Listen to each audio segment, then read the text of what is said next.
So in the eyes of polar bears, not all sea ice is created equally.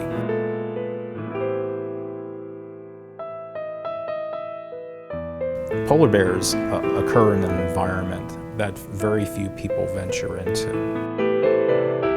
They travel across hundreds of thousands of square kilometers in the course of a year, and it's very difficult to actually observe polar bears directly in their environment.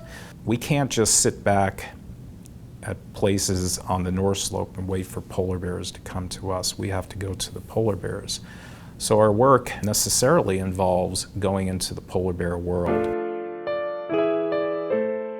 One of the primary activities we do with our spring capture work is deploy radio collars and other types of satellite tags. This is a GPS radio collar. We pick a subset of the adult females that we capture each year, and we fit them with these GPS collars. We put these collars out for a year at a time, and you can see here we've got this little device here, this black device on the collar, and we program that to detach at about a 52-week period.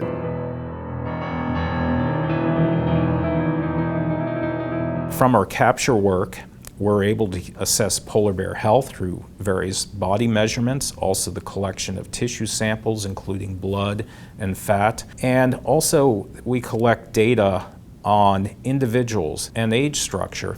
That's very important for models that predict population size and trend. Polar bears do like edges. However, they prefer relatively high concentration ice. They like to be very close to ice that might be very broken up, maybe quite a bit of open water, but they like to stay on this ice that is relatively high concentration, up to 50% sea ice or greater, because it affords them stability, security. It's kind of a refuge habitat. And then they can venture into these other areas right on the edge of the ice where seal hunting might be most productive for them.